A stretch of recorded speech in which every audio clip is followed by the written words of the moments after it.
आप सभी को मेरी ओर से प्रेम भरी राधे राधे। आशा करती हूँ आप सभी मंगलमय होंगे, स्वस्थ होंगे, अच्छे खासे होंगे। जैसा कि सभी को पता है, कार्तिक मास प्रारंभ हो चुका है और कार्तिक महात्म भी हम सभी सुन रहे होंगे। परंतु कार्तिक महात्म के साथ साथ हमें कहानियाँ भी सुननी बहुत आवश्यक होती हैं, जैसे कि वारों की कहानियाँ। आज हम सुनेंगे रविवार की कहानी। बहुत पुराने समय की बात है। एक बुढ़िया माई थी, वह सूर्यदेव की बहुत बड़ी भक्त थी। उन्होंने नियम लिया हुआ था कि जब तक मैं गोबर बुहारी ना करूँगी तब तक भोजन ग्रहण ना करूँगी, ना बनाऊँगी।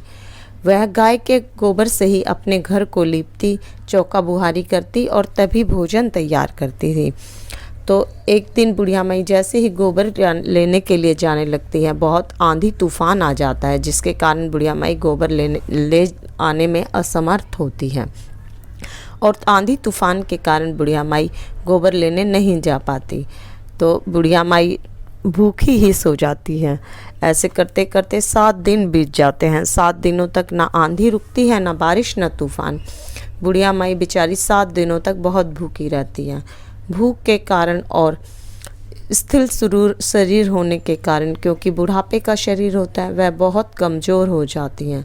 7वें दिन तक उनकी ऐसी हालत हो जाती है कि वह उठ भी नहीं पाती हैं, जिससे कि सूर्यदेव को भी बहुत दुख होता है। सूर्यदेव सोचते हैं, अगर ये बुढ़िया ऐसे ही आंधी तूफान के कारण गोबर ना ला पाई, ना ये लीपेगी, ना बुहारेगी, ना भोजन तैयार करेगी, तो ये तो मर ही जाएगी और मैं अपने भक्त को इस प्रकार नहीं मरने दूंगा। तो सूर्यदेव उनको स्वप्न में दिखाई देते हैं और कहते हैं कि बुढ़िया माई उठो, बाहर जाकर देखो, तुम्हारी चौक में तो गाय बंधी हुई है। इतना सुनते ही बुढ़िया माई की स्वप्न खुल जाता है और आंखें खोलकर देखती हैं तो चौक में गाय बंधी होती है। अब बुढ़िया माई तुरंत उठती हैं और झाड़ू बुहारा करती हैं और फिर अपने चौक को गोबर से लीप कर चौका कर कर भोजन तैयार करती हैं और सूर्यदेव को अर्घ देती हैं और सूर्यदेव को भोजन का अर्घ लगाती हैं, उन्हें अर्थात भोग लगाती हैं। अब जैसे ही सूर्यदेव को भोग लगाती हैं तो सूर्यदेव प्रसन्न होते हैं। अब गाय 1/4 तो गोबर की करती थी और 1/4 करती थी सोने के सिक्के की। अब बुढ़िया माई बेचारी इतनी भोली थी, वह तो अपना गोबर लाती, चौका बुहारा करती, भोजन तैयार करती, श्री हरि को भोग लगाती और खुद खा लेती और अर्घ दे देती सूर्यदेव को। ऐसे बेचारी अपनी पूजा अर्चना कर रही थी रोज। और जो पड़ोसन थी वो देखती थी कि इसके पास तो गाय आ गई है, अब तो ये खुद के गोबर से ही चौका बुहारा कर कर खा पी लेती है और रोज अपने चौका बुहारा कर लेती है। अब वो रोज़ देखती है पड़ोसन, तो देखती है कि 1/4 तो गाय गोबर की करती है और दूसरी 1/4 करती है सोने के सिक्के की। तो अब बुढ़िया तो अपने गोबर से मतलब रखती है, तो गोबर उठाती है, लीपा बुहारी करती है, भोजन बनाने लग जाती है। और पड़ोसन क्या करती है कि चुपचाप रोज़ सोने का सिक्का उठा लेती है और अपना अंदर रख लेती है। अब ऐसे करते करते काफ़ी समय बीत जाता है। अब सूर्यदेव सोचते हैं कि ये तो बहुत भोली भक्त है, इसको तो पता ही नहीं कि इसकी गाय एक गोबर की चौथ करती है और एक सिक्के की चौथ करती है। अब मैं कुछ तो करना पड़ेगा। अब सूर्यदेव की कृपा से क्या होता है, वरुण देव बारिश कर देते हैं, आंधी तूफान कर देते हैं, जिसके कारण बुढ़िया को बाहर से गाय अपनी झोपड़ी में बांधनी पड़ जाती है। अब बुढ़िया झोपड़ी में गाय बांधती है तो देखती है कि गाय ने तो 1/4 गोबर की करी है, थोड़ी देर बाद देखती है तो 1/4 उसने सोने के सिक्के की कर रखी है। अब बुढ़िया माई अपने सोने का सिक्का उठा के रख लेती है। अब बुढ़िया माई को पता चल गया तो बुढ़िया माई अपने गोबर भी ले लेती है, सिक्का भी उठा के रख लेती है। अब ऐसे करते करते काफ़ी दिन बीत जाते हैं।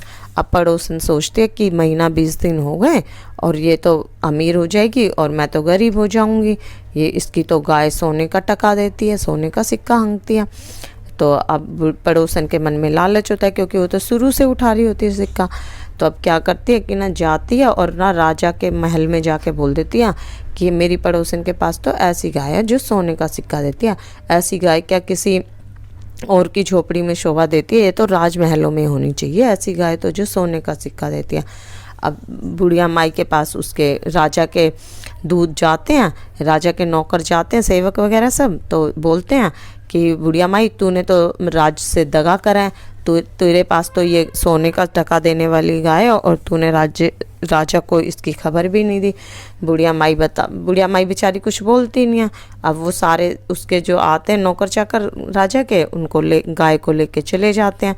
गाय को लेके जाते तो राजमहल में कारपेट बिछा दिया जाता है, अच्छे से राजमहल को सजा दिया जाता है कि भाई सोने का सिक्का देने वाली गाय आएगी पूरे में। अब वो तो गाय तो गोबर ही गोबर करे। अब पूरे राजमहल में गोबर हो गया, 1 चौथ करे 4 चौथ बढ़ जाए, 1 चौथ करे 4 चौथ बढ़ जाए।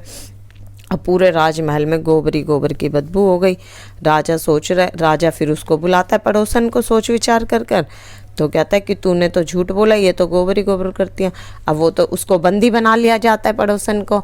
अब पड़ोसन डर के मारे बोलते कि मुझे तो नहीं पता, मैं भी सिक्के उठाती थी, मैंने तो इसीलिए मुझे पता है। अब बुढ़िया को बुलाया जाता है तो बुढ़िया बताती कि ऐसे ऐसे एक दिन तूफान आया और मैं तो भूखी सो गई 7 दिन तक, तो सूर्यदेव की कृपा से ये गाय आई और इस गाय का मुझे तो पता भी नहीं था कि ये सिक्का देती हैं। तो वो तो मैंने एक दिन आंधी तूफान के कारण अंदर बांधी तो मुझे पता चला कि सोने का सिक्का देती है। मैं तो वो बस अब उठा के रख लेती थी, मुझे तो पता नहीं भाई कुछ भी कि क्या है इस गाय का क्या नहीं है। तो सूर्यदेव ने दी थी। अब महाराज बोलते हैं कि बुढ़िया माई तू बड़ी धन्य है जो सूर्यदेव तुझे ये गाय दे कर गए हैं, जो सोने का टका तेरी ही झोपड़ी में करेगी। और हमारे यहाँ तो इसने सारा गोबर से भर दिया। वो बुढ़िया माई को खूब धन दौलत देते हैं और उनकी गाय उसको वापस देते हैं।